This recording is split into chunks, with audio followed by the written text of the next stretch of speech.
হেই WhatsApp guys, চলে এলাম আরো এক দুর্দান্ত মোবাইলের অসম এক ভিডিও নিয়ে। আজকে ভিডিওতে থাকবে খুবই ইউনিক এবং চমৎকার looking phone Huawei Nova 11 Pro কে নিয়ে। Let's check out some specs. Huawei Nova 11 Pro তে থাকছে ফাস্ট রিফ্রেশ যুক্ত এক ডিসপ্লে, স্ন্যাপড্রাগনের চিপ, 60 মেগাপিক্সেলের ডুয়াল সেলফি ক্যামেরা, এছাড়া রয়েছে আরো অনেক কিছু। তো বন্ধুরা, আজ আমরা এই ফোনটির camera, display, battery, performance, price, এছাড়া এতে গুগল সাপোর্ট করে কিনা সেটাও জানতে পারবো। তাহলে বন্ধুরা আর দেরি কেন, আসুন শুরু করি। আই থিঙ্ক এই Huawei Nova 11 Pro এর মেইন হাইলাইট হলো এর ডিজাইন। Huawei সত্যি এমন একটি ডিজাইন তৈরি করার প্রচেষ্টা করেছে যা শুধু ইউনিক নয়, বরং আদর্শ থেকে আলাদা। যেখানে অধিকাংশ কোম্পানি সেম ডিজাইন দিয়ে বছরের পর বছর মোবাইল লঞ্চ করছে, সেখানে Huawei সবসময় নতুন কিছু করার ট্রাই করছে, আর তাদের চেষ্টাগুলো প্রশংসার দাবি রাখে। যাই হোক, এই ফোনটি অর্থাৎ Huawei Nova 11 Pro এর ব্যাক প্যানেল ভেগান লেদারের মতো কোনো ম্যাটেরিয়াল ব্যবহার করা হয়েছে, যার কারণে এখানে আপনি প্রিমিয়াম ফিল পাবেন। It feels more luxurious. তবে এই ধরনের ম্যাটেরিয়াল ইউজ করার ফলে সব থেকে বেনিফিট পাওয়া যায় যখন ফোনটি ধরবেন।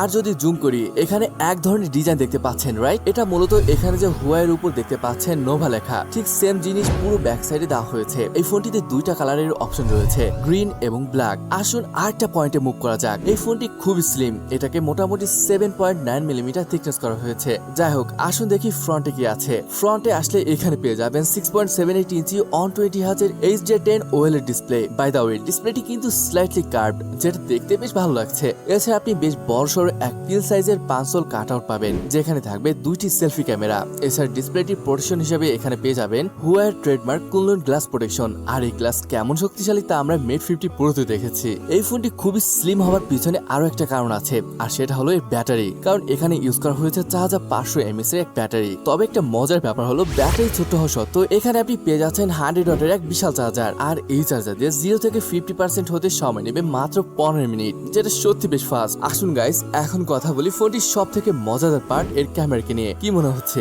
এখানে কয়টি ক্যামেরা রয়েছে? আপাতত দৃষ্টিতে ট্রিপল মনে হলো। এখানে পেয়ে যাচ্ছেন ডুয়েল ক্যামেরা সেটআপ, যার মেইন ক্যামেরাটি 50 মেগাপিক্সেলের, সেকেন্ড ক্যামেরাটি 8 মেগাপিক্সেলের আলট্রা ওয়াইড, আর থার্ড যে সেন্সরটি রয়েছে এটা হলো মূলত লেজার ফোকাস সেন্সর। এখন দেখতে পাচ্ছেন ফোনটিতে তোলা কিছু ফটো। এখানে একটা জিনিস নোটিস করার মতো, সেটা হলো এর কালার। এর colour looks actually very very true to life. এর প্রিভিয়াস মডেল বলেন বা আদার ফোনগুলোতে ফোনগুলো ওভার স্যাচুরেটেড করে ফেলে, বাট এটার কালার একদম ন্যাচারাল, যেটা সত্যি বেশ ভালো লাগছে। আসুন দেখে আসি আরো কিছু ফটো।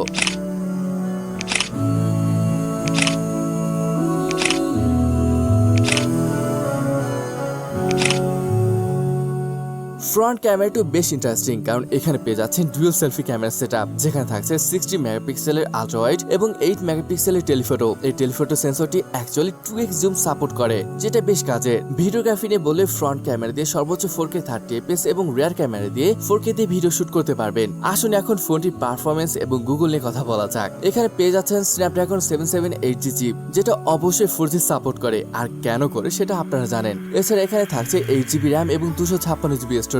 এই ফোনটিতে গুগল সার্ভিস পাচ্ছেন না। প্রাইসের কথা আসলে এই ফোনটি চীনে 2499 ইউয়ান। তবে যদি বলি বাংলাদেশের কথা, এটা আনুমানিক 45 থেকে 50 হাজার পড়তে পারে। বন্ধুরা, ফোনটি দুর্দান্ত হলো এখানে মেইন প্রবলেম গুগল সার্ভিস। তাছাড়া ব্যাটারি একটু কম মনে হতে পারে। তবে কথা হলো এই ইউনিক দেখতে ফোনটি আপনার কাছে কেমন লেগেছে তা কমেন্ট করে জানাবেন। তাহলে বন্ধুরা, ভিডিওটি আজ এখানে শেষ করছি। দেখা হবে পরের ভিডিওতে।